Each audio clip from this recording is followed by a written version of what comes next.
I know you love earning travel rewards and cash back, and that's why you're going to love Rakuten. With Rakuten, you can earn cash back on everything you need to book your dream trip, hotels, flights, rental cars, experiences, and more, while still booking through your favorite travel sites. And don't worry, cash back can be earned on top of earning the credit card points and the hotel and airline loyalty points that matter most to you, depending on how you make your booking. Plus, with Rakuten, you can also earn cash back on groceries and other purchases like electronics, pet supplies, and more. And the best part, you can join today for free and start earning cash back on top of your travel rewards. Go to Rakuten.com or get the app. That's Rakuten, Rakuten. Rakuten, the most rewarding way to shop. This episode is brought to you by TaxAct. Don't do your taxes alone. Join TaxAct's National Admin Night. Admin nights are social gatherings for getting through your to-do list. So get ready for a night of fun, finding deductions, and filing taxes with TaxAct, where you can file your federal and state return for just $49 through April 8. Let's get together and get them over with.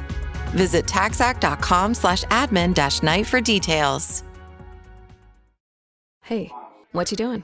Are you doom scrolling other people's vacations? Miami, San Diego? With Expedia, your trip can earn rewards which you can use towards your next eligible stay. Soon, people will doom scroll you.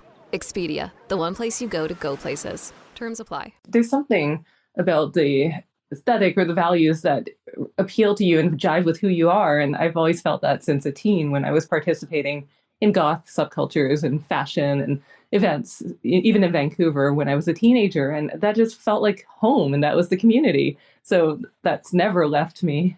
That's La Carmina, who is today's guest. She has a clear passion for subcultures and what she calls, quote, alternative beauty around the world.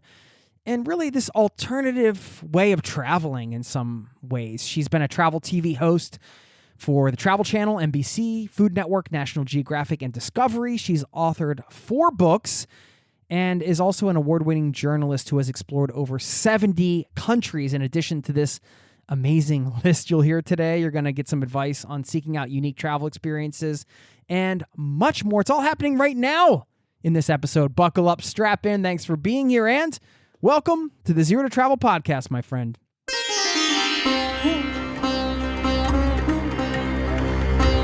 You're listening to the Zero to Travel podcast, where we explore exciting travel-based work, lifestyle, and business opportunities, helping you to achieve your wildest travel dreams. And now your host, world wanderer and travel junkie, Jason Moore. Hey, this is Jason here with ZeroToTravel.com. Welcome to the show, my friend. Thanks for hanging out, letting me bring a little travel into your ears today. This is the show to help you travel the world on your terms, to fill your life with as much travel as you desire, no matter what your situation or experience.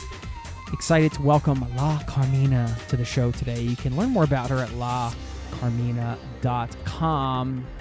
And one of the TV shows she did host was World's Weirdest Restaurants. It was on the Food Network, and I was excited to get her list, which, as she shared at the top, transcends just these locations, but it'll give you some ideas on where to go and perhaps some themes that you can explore in your own backyard when it comes to having food-related experiences at home or around the world.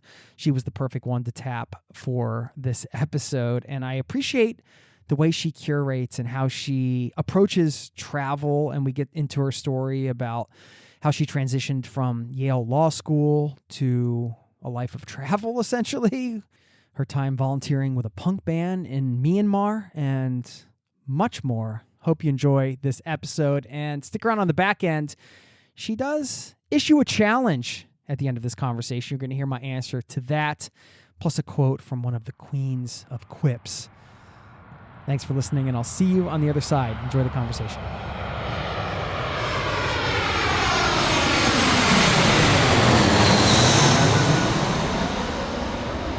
How are things in Vancouver? The weather finally turned rainy. It was a really long summer of heat, as I think every country had. Vancouver is one of those places that I haven't been, and it drives me crazy. I don't know if you have certain destinations that there's especially, oh, I want to visit this place or that place. And then there's certain destinations where you're like, how have I not been there? It's sort of driving me crazy. I haven't been there. Vancouver's one of those for me because I've heard so many incredible things. Do you have other destinations like that? They're just like, oh. Oh, the funny thing is Norway is one because I've been to most of Western Europe, Scandinavia, and somehow miss Norway. All right. I'm glad to hear that we're on the list. Did you grow up in Vancouver? Yeah, I did. Lived in a couple places, and it's a good home base. Still, it's nice to have Canadian citizenship. I'm sure you like Norway situation, considering the world these days. Yeah. I got citizenship here this year, as a matter of fact, and I have the U.S. citizenship now. So, well, they didn't allow dual citizenship for a long time, and I just kind of operated under the assumption that they would allow it one day, and then they did, and I was like, yes, my master plan. Yeah, it's good for the long term. It is. Do you have a place that you feel most at home? Is it at home in Vancouver, or are there some other places? Oh, well, Japan is like a second home to me because I spent so much time there, formative years, and I love the subculture, the food, everything. I have so many friends there. So being back there after 3 years away because of the pandemic was amazing. I was there not too long ago. Okay, yeah. So it was 3 years away from what you would consider your second home. So what was that like, just kind of getting back there and seeing your friends? Oh man, I felt I had to get resituated because a lot had changed. Even in a few years, things closed or new things popped up. So I was busy. I felt every day there were people I had to see because it gives you the sense after the pandemic, you never know when you see people again. I didn't think the country would be closed off for several years like that. No. Nobody could have predicted that. Yeah. I really wanted to make the most of it and, do all my favorite things, and nothing's better than that. Yeah. Is that the place that you've spent the most time in outside of your home country, would you say? Oh, at this point, yeah. I mean, my family's from Hong Kong, so we would go there a lot when I was a kid. But, as I was into my 20s, and then I would spend a lot of time in Tokyo because I was blogging and writing books about Japanese pop culture. And then I would still go back every year or so for different jobs and to see people. So, it's interesting when you fall into patterns of travel and you kind of take it for granted that travel is free for you, as in it's easy if you have a good passport. But that's not always the case. I'm so grateful that I have a passport that can allow me to, or has allowed me to move around the world in that way. I should just mention I am on with award-winning travel and gothic fashion journalist, author, blogger, and TV host for Discovery, National Geographic, and Travel Channel, among others, La Carmina. You can learn more about her at lacarmina.com. Of course, we'll link up to everything in the show notes. So officially welcome to the Zero to Travel podcast, La Carmina. Thank you. Thanks for taking the time to get up so early and do this. I know some years ago you did some volunteering with some punk bands in Myanmar. I wanted to hear more about that experience and ask if you had heard from any of your friends there since the coup. So Myanmar turned out to be one of the favorite places I ever visited for me and for Yukiro, my friend who went with me.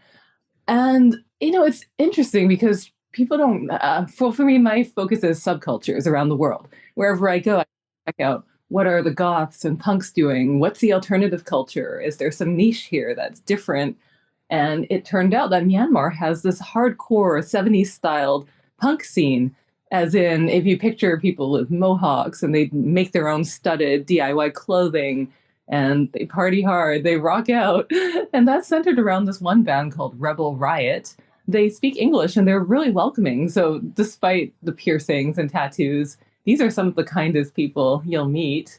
And that extends to their volunteer work. They organize food drives every week to help out people in Yangon. And they also do educational supply drives for people in the rural areas, including Rakhine.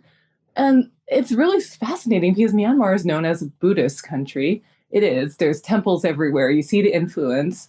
And it's fascinating to see the intersection of Buddhist philosophy with punk. It's just fascinating how that it takes place in many countries around the world. But Myanmar's expression is particularly powerful. And you asked about the coup. We stay in touch over Facebook, and it's a little hard to know exactly how much they're posting or feel comfortable posting, but I do see them in that punk rock spirit. standing up and, still standing up for minorities and the little people and doing some protests and concerts for that. I mean, on one hand, there's the sort of the punk rock attitude of counterculture and anarchy, maybe some of those things that it represents. And doing that in a place like, the United States right now, let's say freedom of speech, like most likely they're not going to throw you into a military prison for, many years to never be heard from again. It's another thing to continue to embrace that in a place like Myanmar where things are happening and there's real risk of, not to belittle like other punk bands out there, but I think there is a bit of a difference there, wouldn't you say? Absolutely. And that's why I find it fascinating, because I also cover drag queens and LGBTQ culture around the world. And then when you see that in places like Lebanon and Israel, that takes on a whole other level as well. And, it's great that I'm so glad that I'm sure you never regretted any trip. And I'm so glad I prioritized travel, especially over the past 5 years when I really ramped it up. Because when the pandemic happened and countries became off limit, but also a lot of places became quite, instability has increased and what I call collapse. So you see it accelerating in places like Lebanon and Myanmar.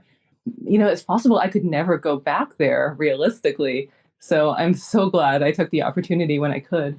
Yeah, that is one thing you never know if you're going to get the chance later. In your exploration of, subculture, alternative cultures, and using your words, whatever you want to call it, how does that open up places for you? Oh, enormously. And I think this can help, but this can work with any niche within a country. It might be food, it might be a type of artisan or craftsmanship, or it might be, a type of niche sport. But in my case, it's the alternative subculture. And I think you get to see the perspectives of those often that are on the margins, that are marginalized within a society, often more so if you're a place like in the Middle East or in a more conservative society. And so I think it's fascinating to see how a subculture expresses itself within the very different cultural contexts. It seems to me, just kind of from the research I've done, kind of like providing education, humanizing people who are perhaps deemed by some to be living their life or part of their lives on the fringes of society in some way. Kind of defending people's belief against the mainstream narrative created by whether it's like mass media or a large institution, like a religious institution or whatever. Am I off base there? No, you're so point. And I think that's one of the great things about travel, because it's one thing to look something up online, but if you have the privilege to be able to actually be there, speaking to people and seeing it for yourself, I think it opens up a whole new window into empathy, into seeing how someone very different from you can live their lives and where they're coming from. Because often I think subcultures make people uncomfortable. You might see things like extreme body modifications. That's another thing I like to cover. And we're not talking tattoos and piercings. We're talking people that cut their tongues to look like snakes, or do, saline bulges in their forehead that are temporary, or do devil horn implants into their foreheads. So, a lot of people have a knee-jerk reaction and think, oh, this is weird and I don't get it, I don't like it. So I like to kind of question those expectations and say, hey, people express themselves in different ways. Why don't we just get to know where they're coming from, what motivates people to want to express themselves in a way that's challenging? I mean, people aren't going to do these challenging things unless it really matters to them. And maybe we can better understand them and appreciate it. Why is that important to you as an individual? Like, why does that drive you? What is it about that it makes it such a central theme for your work? Mm-hmm. I think I just naturally gravitated to alternative subcultures. And I see this among my good friends as well. It's not like you just choose to be goth or punk. I think if you talk to people that are in the scene, there's something about the aesthetic or the values that appeal to you and jive with who you are. And I've always felt that since a teen when I was participating in goth subcultures and fashion and events, even in Vancouver when I was a teenager. And that just felt like home, and that was the community. So that's never left me. I never went full goth, but I have to say my first concert was The Cure. There were some nice gothic tendencies in The Cure, and they're coming out with a new album that seems very exciting, by the way. Anyway, Shout out to The Cure. I can't imagine you having much fun in law school. You went to law school at Yale. That sounds like a bad recipe. Well, there was good and bad about that. It also made me realize I wanted to do something more creative, and that I was, rather than working for someone, do something more independent. And so I started my blog during law school, and that was my outlet for expressing and writing about cultures, subcultures around the world, particularly Japanese and Gothic fashion and lifestyle cultures. And it was lucky timing because, well, first, the medium suited me very well, the whole writing and sharing photos and firsthand experiences in real time. That, and also blogging was very new. So I was an early adopter, and that led to a lot of early opportunities to help grow what I do today. But the legal aspect, in law school, you don't just learn how to be a desk lawyer. You learn a lot about how to reason and how to approach the law, critical thinking. Kind of starting with a blog back then, it's a bit of a Wild West kind of blogging scene and with timing and things like that. But you seem to have been able to craft like a unique career for yourself built around, what you love, who you are, being around, the people and the things you like to be around, getting to travel. Sounds like another love for you. I was just wondering if you had some advice for anybody listening about creating or crafting a unique career for yourself, because you seem to have done really well with that. Oh, thank you. Yeah, well, I guess there's no one path because technology and trends change so quickly. You can't recreate what happened today because blogs are arguably pretty dead now. And now it's social media, podcasts really took off. But I think the main thing is I kept putting out content. I think it's often difficult to put things out because you might get criticized or you might get feedback and whatnot, but you learn so much from it.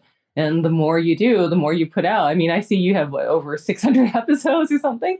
You just have to put in the work and put things out there, and it grows. And I think, when you mentioned I'm into subcultures and all that, I never thought it might take on this expression. It was simply a natural gravitation, and things like social media didn't even exist earlier on in my career. There was only MySpace.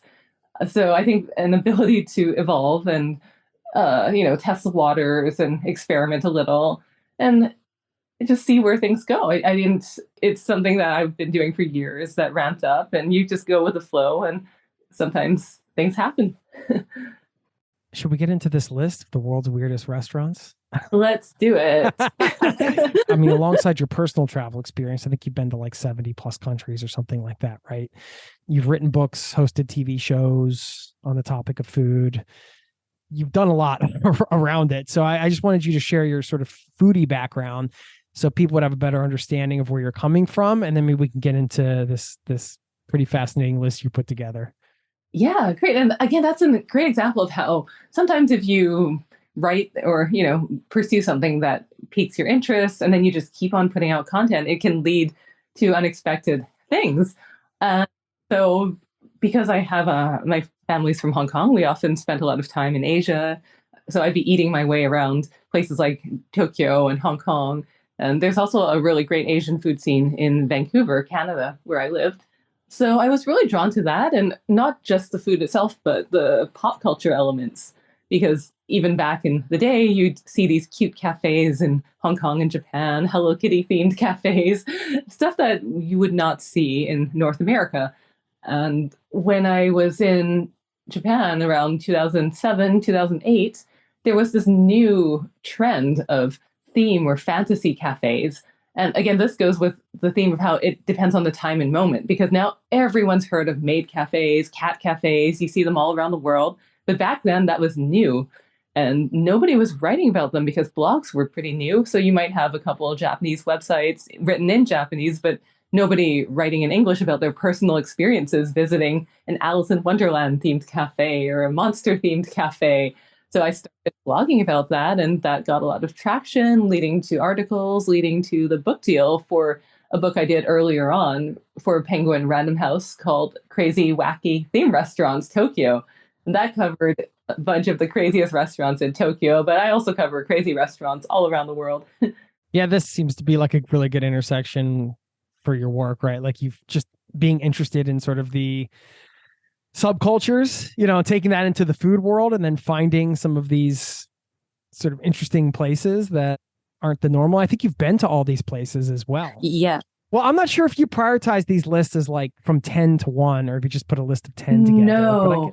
Okay. Yeah, well, what I did with this list is I tried to include theme restaurants from different countries because, to be frank, most of them are in Japan or in places like Bangkok or Seoul. So the majority are in that region, but they are found worldwide. So I tried to include a selection from different countries, since that does kind of have an effect on, you get a peek into the culture through that lens. We'll get back to the interview in just a moment. I know you love earning travel rewards and cash back, and that's why you're going to love Rakuten. With Rakuten, you can earn cash back on everything you need to book your dream trip, hotels, flights, rental cars, experiences, and more, while still booking through your favorite travel sites. And don't worry, cash back can be earned on top of earning the credit card points and the hotel and airline loyalty points that matter most to you, depending on how you make your booking. Plus, with Rakuten, you can also earn cash back on groceries and other purchases like electronics, pet supplies, and more. And the best part, you can join today for free and start earning cash back on top of your travel rewards. Go to Rakuten.com or get the app. That's Rakuten, Rakuten. Rakuten, the most rewarding way to shop. LinkedIn is pretty great at a lot of things, like helping you tap into the latest trends and insights in your field. We cannot stop your coworker from tapping her pencil. LinkedIn can help you find new jobs that align with your career goals. We cannot help you find the source of that weird smell in the office fridge. Ew. And while we can't stop your coworkers from bringing their hobbies into the office, LinkedIn can help you bring your career to the next level. LinkedIn is the network that works for you. Now, back to the show. All right, well, let's start with the Bangkok Kid, My Death Cafe. Uh-huh. Can you tell us about that and why it made the list? Yeah. Okay. So that is a death awareness cafe, and it may not be what people expect. They might be expecting, a Halloween scary cafe, but actually talking about uncomfortable topics, it approaches the idea of death and dying and kind of makes you face it, even from the way when you walk in, you go through a tunnel with all these questions about death. And then when you get there, don't get me wrong, it's not a morbid and serious place. You get to try to go inside a coffin and see what that feels like. Or you get to put on the vest that makes you feel like an old person. So you can experience the simulation of what it feels like to move throughout the world as an older person that's burdened by, physical ailments. And it's interesting because there are displays about death cultures in different countries. There's the idea of Swedish death cleaning, of how when you get older, you try to minimize and pare down your possessions in order to help the people after you, so that when you die, you aren't leaving them with a house full of clutter. And, a lot of people don't like to think about that. A lot of people move around in the world thinking, I'm going to live forever. So it's interesting to go to a cafe that addresses it head on. You're not. Something can happen at any time. And why don't we just approach it and kind of have a bit of fun with it too? And it's not, and let me also emphasize, there's fun aspects. You can hang out and drink a death-themed milkshake next to a skeleton. But it's really artistic and well done, I think. Well, I think it's important to talk about it, confront it, and acknowledge it, which is not, I think it's becoming more popular to do that. I'd say in the Western world, just kind of like, hey, this is a fact of life and let's be a little more open about this. But I love that this idea was combined with food, a cafe.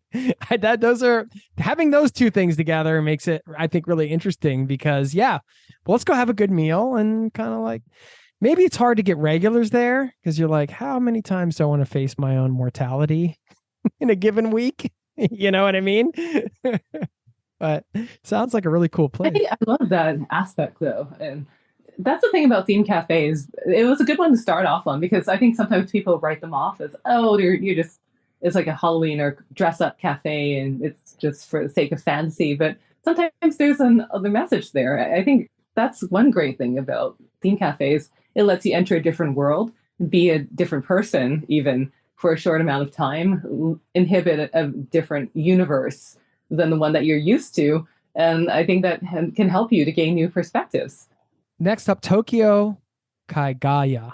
Am I pronouncing that correctly? Yeah, Kagaya. What's going on there? I don't even know where to start, but I can tell you that is within all of the Tokyo themed restaurants, for my friends and I in the Gothic and subculture scene, this is our favorite by far. And that's because it's not a commercial theme cafe that's based on decor or whatever. It's all about the owner, Mark, who is incredible. He trained in traditional Japanese dance back in the day, but the cafe he created becomes a surreal experience based on his performances that involve bizarre costumes and nonsensical, artistic, weird performances that just leave you laughing. He's hilarious. And I don't want to spoil surprises, but let's just say when you go there and you think you're in a normal izakaya or, a family style restaurant in Japan, and nothing is as you'd expect. So when you're asking for the menu, it comes with all these surprises and weird performances that leave you laughing. And we never grow tired of it. We keep going back over and over. Sounds amazing. Cool. All right. Well, we won't include too many spoiler alerts there. I'm adding this into my growing file of travel things to do when I'm out there. All right. Let's go back to your hometown, or where you're located, I should say, now in Vancouver. Twin Peaks Restaurant. Yeah. So there's a restaurant called the Black Lodge in Vancouver, and it is Twin Peaks themed. So anyone who's seen that. Okay. The show, based on the show. Yes. Which is a cult hit, David Lynch, and it's from the 80s with the whole Laura Palmer story. And it captures the theme perfectly with these wood cabin style booths. You can have black coffee and cherry pie. There's Twin Peaks decor all over, and the cocktails are themed after characters or phrases in the series. And I love that. I love fan experiences. I'm fascinated by fandoms as well, because some people are just obsessed with the most niche topics. But then Twin Peaks is one that I think a lot of people really adore. And it's great to see a restaurant where they recreate the Red Room, for instance, is one quite famous element, and they made the whole hallway and bathroom look like it. So I think that's so cool to enter a world that of these characters and storylines that you love, often growing up. For me, this is a bit of an aside, but there's a new Nintendo World in Japan, in Osaka, and as someone who was a Nintendo fan growing up, I want to go and see how Mario and his friends are. Yeah.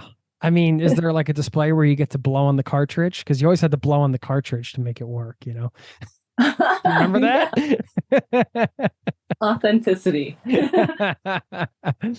Speaking of themes, I did an event 2 summers ago now. I don't know. Anyway, at this summer camp, and they have a summer camp for adults. And one of the theme things they have is this whole John Waters camp. The director, John Waters. He's yes. Huge fan. Yeah. So there's a whole clan of John Waters comes in, and John Waters fans, and they all go to this camp in Connecticut, and they have a John Waters weekend, and they dress up like the characters, and there's all kinds of crazy stuff happening. And it just kind of reminded me of that, because it's just so, like you said, it's this niche, like the Twin Peaks thing. It's this niche or niche, what do you want to say, thing, and you get to have an experience with it. It's kind of cool. Yeah, I love that. All right, Seoul Hello Kitty Cafe, Seoul, Korea. Yep. Oh man, Seoul has great theme cafes. Taiwan as well. I mean, there's just something about the Asian experience of wanting to celebrate all things cute culture. Hello Kitty's from Japan, but the Hello Kitty Cafe, I should note there are a couple in different countries, but the one in Seoul is this bright pink house with heart-shaped windows, and it's adorable. I'm also someone who grew up with Hello Kitty. I had all the Hello Kitty stationery as a kid. So to go and pose with the giant statues and eat cakes shaped like Hello Kitty and see special memorabilia, to me, that was fascinating. They often sell limited edition items too. Like in Korea, I could see keychains with Hello Kitty wearing a hanbok, like the Korean outfit, the traditional robes. So I think it's fascinating to go to different countries and see their own take on even a single character or fandom. If you were going to open your own theme restaurant, what would it be? Oh man. So my favorite character is Miffy. Do you know Miffy, the Dutch bunny? No, I have to No. look her Okay, up so now. she's just another cute bunny character and she's my favorite. So maybe something around her. A Miffy Cafe coming to a city near you. Yeah, there is one in Tokyo, but I would open up a shrine. Nice. All right, you got the Japan Owl Cafe. Tell us about that one. Hmm.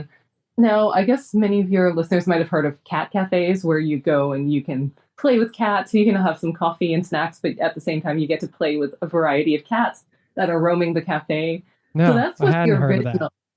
Yeah, you That's see cool. them around the world now.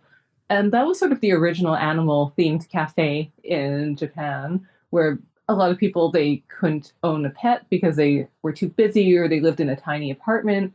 So by going to a cat cafe, you can experience the company of other cats without actually owning one. And because that was so popular, that expanded to different animals. There were bunny cafes and hedgehog cafes, dog cafes, even where you can experience different animals. And it's got to the point of owl cafes. I think that came out around 2014 ish. And that was a whole new spin on it because not that many people get to interact with an owl, right? A cat and dog is one thing, but to hold an owl and to see like different owls of different sizes, different features, and they're just so fascinating, these creatures. I love their eyes and their intelligence and the way they interact in the world. So to go to an owl cafe is a very cool way to do that. As a business owner, I wonder if you're just like, "Oh, I'm just going to pick this animal and see what happens." It's like, how do you know? Oh, it's I guess if interesting. it's cute and cuddly, it tends to do better, especially in Japan. Cute and cuddly. The Taipei Modern Toilet Restaurant. Tell us about that one. Well, that's a poopy restaurant because it's themed after toilets. And this is one of those things I love about pop culture in Asia. Sometimes it just makes no sense and it seems so out there, and yet it's great if you visit. I mean, who would visit a toilet themed cafe? But I'm raising my hand right now.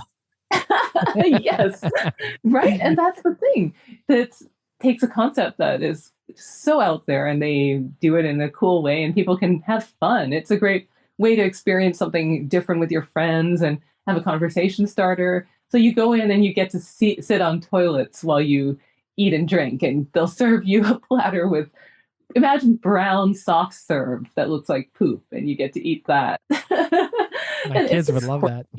Ridiculous, and that's part of the fun of a theme restaurant.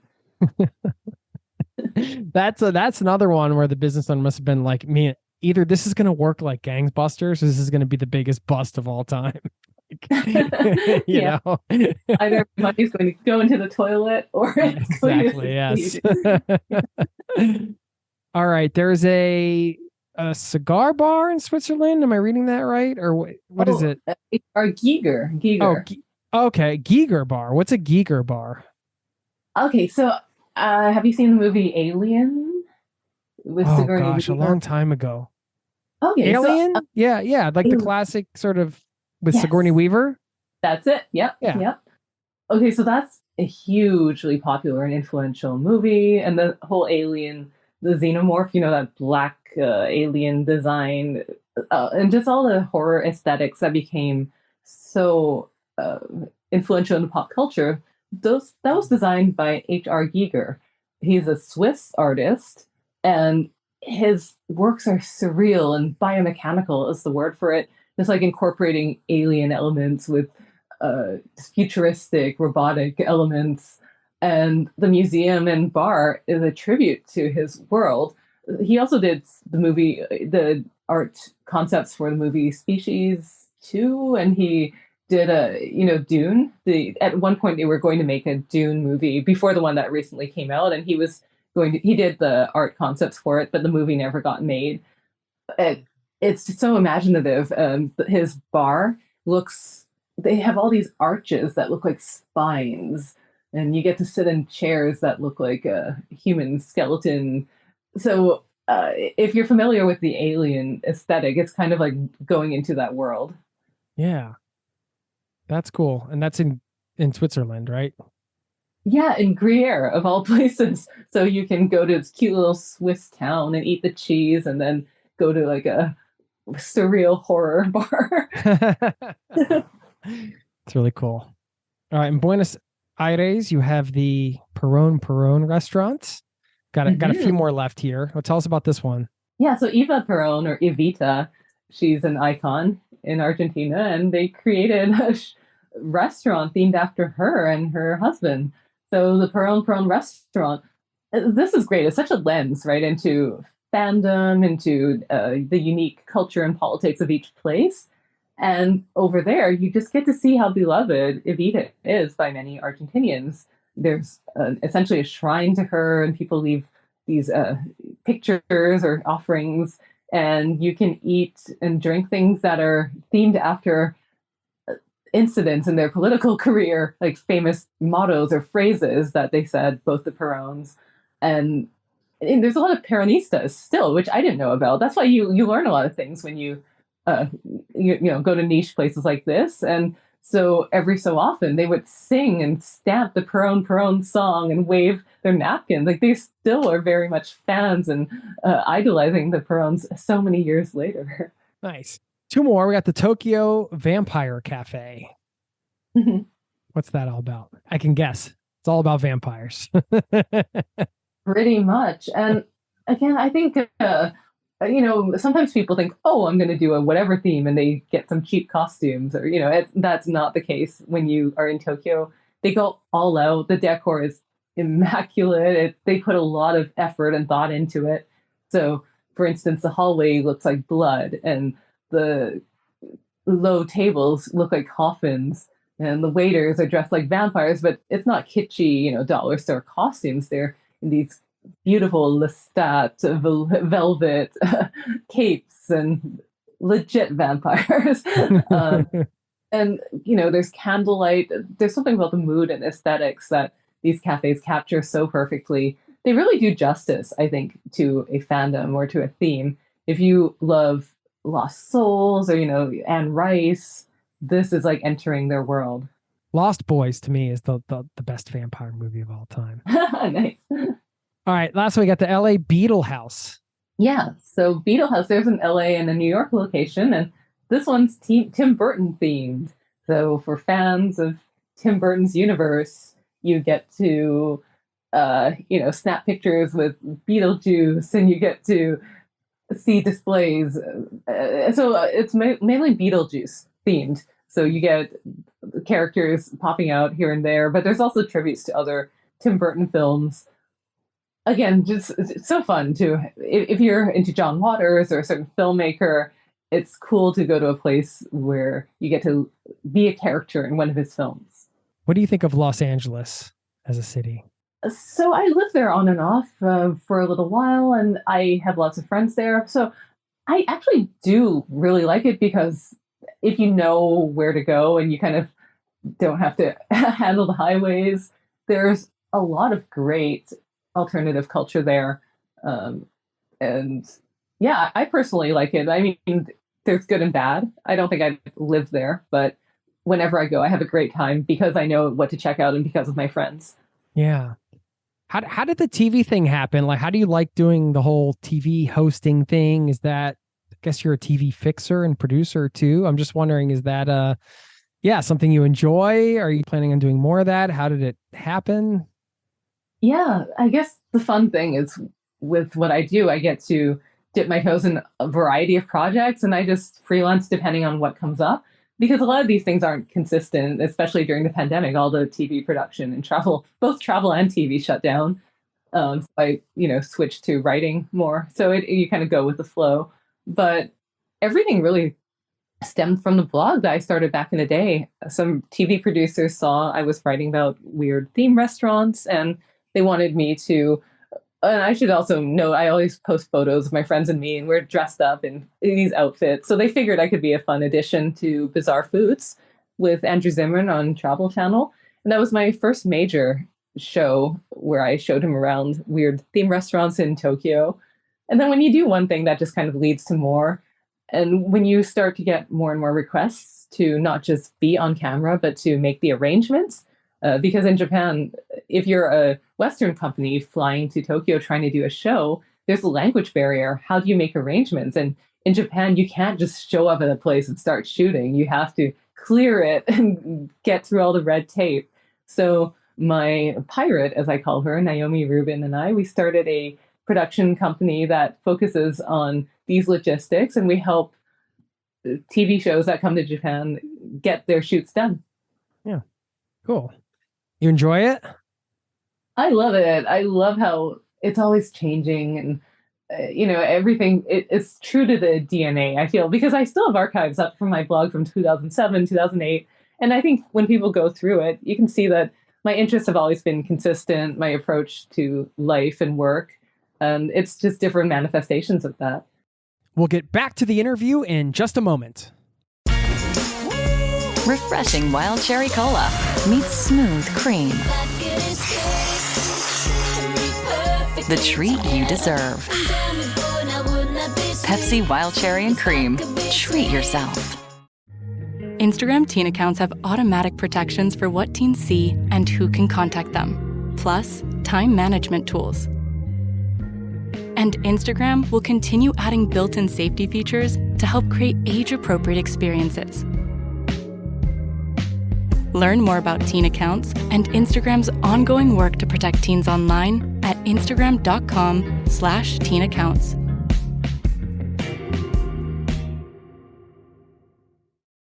Now, back to the show. The subcultures, alternative cultures within places. I was just wondering if you had any advice for people listening that are traveling to a new place and they want to kind of, just discover some cool, not the normal type of destination or things to check out, or even, whatever, there's like you said, there's all these subcultures, interesting things going on in cities, but sometimes as a traveler, you're passing through and you feel like an outsider kind of looking in, but you want to dive in and kind of be a part of some of that. I was just wondering if you have any advice around that. Yeah, sure. I would say don't feel like you aren't welcome, because my biggest takeaway from all the alternative cultures and lifestyles around the world is how welcoming the communities are to people. It's not as if there's an in-group and out-group. Like maybe you don't dress goth or look goth, but you're still more than welcome to come to one of the events, just as long as you're respectful. And I'm sure your listeners would be, but I would just say there's sometimes the odd bad actor that comes there and he's trying, he's just there to party and making a scene and, isn't respecting the community and what it's about. But if you come there and you're there with an open mind and you are genuine, then you'll be surprised at how welcoming a scary looking gothic party can be. And I would say just go for it. Try it. Maybe take a friend with you and say, okay, tonight, let's check out this gothic party that maybe someone like me wrote about and recommended. So then you kind of have a sense of what it could be like. You can see my photos, you can see my reports, and then, just go and have an open mind. I like to do that myself for things that I don't feel is my group, but I still would love to experience it. Yeah, I love that. Whatever your comfort zone is, it's always important, I think, to get out of it, outside of it as a traveler and in your work or whatever. You've done so many projects, you got so many things going on. I'm wondering what success means to you. Oh, that's interesting. It kind of goes back to our earlier topic where I'm interested in how people approach well-being and the idea of living a good life, even if they aren't religious, or even if they don't have any beliefs in supernatural that go outside of science. So to me, success is that. It's being, to draw a bit into the Buddhist philosophy, being happy within, or, being neither grasping or being repelled by anything in the moment, and just being able to be present in the moment and sit with it and not be wanting or pushing away. So I think that's really success, because you have stories of successful, air quote, people out there, right, with fame and money, and they're some of the most miserable people in the world. So I really don't see that. And, I get to see celebrities or meet them in my work. And to me, the most successful people are the ones that live a life that's good on their terms and that they feel they can be themselves to the max, freely express themselves and just move through life in a way that's easy and free and happy.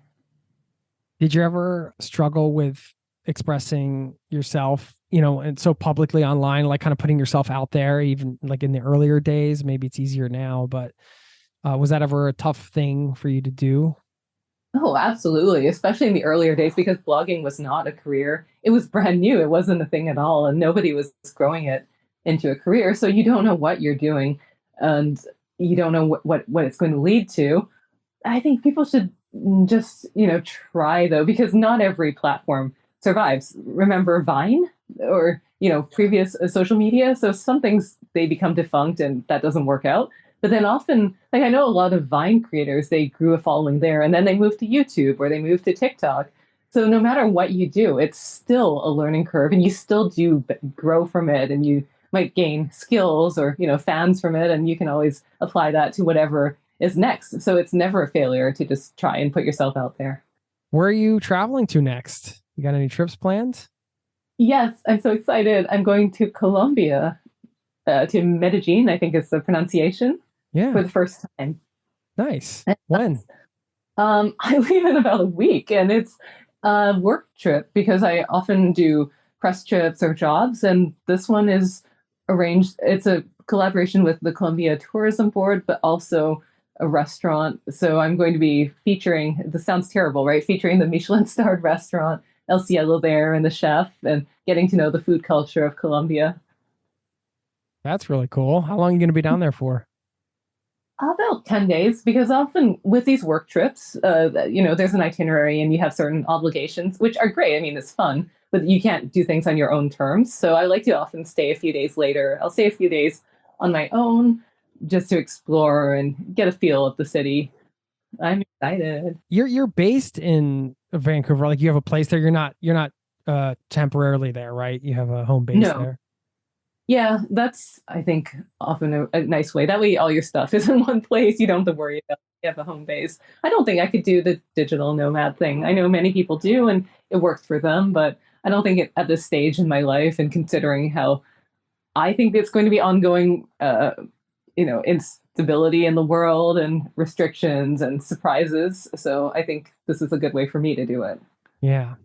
You got to do what's right for you. I mean, it seems like you've been really good at that, doing what's right for you, right? Like just being authentic, being your authentic self and letting these projects come organically. And looking back, it's probably, I mean, you've written 4 books now and done all this TV stuff. It's pretty incredible. So congratulations on everything. I appreciate you taking the time to pop by here and share your perspective. And also, this really cool list, I would say, of restaurants that I want to visit now you've kind of challenged me. I guess like I like to set out a challenge sometimes at the end of these shows. And maybe that's the challenge is like, go find some, like, I don't know if every city or place is a themed restaurant, but like, find the, what do you want to say? The quirk. I'll let you put the challenge out there. Like find the strangest, quirkiest. I don't know. Yeah. That's good. Quirkiest, most eccentric. Yeah. I'm wondering what that would be now in Oslo. I need your help finding it. I'll take a look and send you some recommendations. Awesome. Cool. Of course, I'll link to everything we mentioned in the show notes, and really the hub for everything is your website, lacarmina.com, right? That's where you can find it. Yeah, that's right. lacarmina.com. And I'm on all social media because you have to be. It's at La Carmina on Twitter, Instagram, Facebook, all that. Awesome. Thanks for getting up early and stopping by and doing this. Oh, it was so much fun. Thank you. Take care.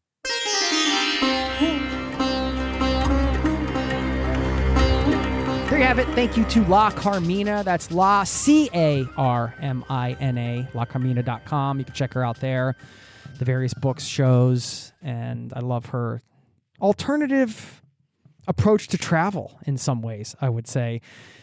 Some great recommendations there. And you heard the challenge at the end to seek out one of these places. Well, I found one in Oslo, although this isn't so strange, but it's different because some friends of mine ate at this place called Rest a few weeks ago. And this restaurant makes meals out of leftovers, essentially. The leftover scraps that aren't used in food production, which is a really cool concept. Rest is short for restaurant, but it also in Norwegian means what is left over. And on their website, they say, quote, food waste is recognized as a major challenge in Western food industry and consumerism. It raises grave moral and environmental issues. It insults common sense, and it robs us of potentially brilliant tastes and experiences. Our ambition is to bring such experiences to you in our restaurants. So when my friends went, they had some very interesting food on their plate. You can imagine what is thrown out when food is packaged and brought to your stores. They don't usually package up the hooves and the eyeballs and things like that. So you don't really know what you're going to get, but you show up and you get something interesting, that's for sure. So I'm going to have to hit that place up. That was my answer to that challenge in Oslo. And of course, turning that challenge over to you. Is there any place you can find within a reasonable radius of your home if you're not traveling, or next time you go on a trip that gets you a little out of your comfort zone? Always a fun thing to do. I enjoyed that chat. Okay, leave you with a couple quotes. First, quick reminder, zerototravel.com/newsletter. It's free. You can sign up over there. I send out a weekly newsletter. Put a lot of time into it because it's fun, and I like to keep in touch with listeners off the podcast. So sign up over there if you haven't done so. The queen of quips, I would say, is Dolly Parton. At least she's one of them. She's got so many great quotes. And she had a food-related one I wanted to share, but then I kept reading through some of her other quotes, and I'm like, well, I got to share more than one Dolly Parton quote because she's just magic. So here you go. Couple quotes from Dolly to send you on your day. First, we cannot direct the wind, but we can adjust the sails. Love that. And along those lines, if you don't like the road you're walking, start paving another one. Those two kind of go together. And lastly, she said, quote, my weaknesses have always been food and men, in that order, end quote. There you go. Thanks for listening. Peace and love to you and yours, and I will see you next time. Cheers. This podcast has been brought to you by zerototravel.com. Ideas and advice to make your travel dreams a reality.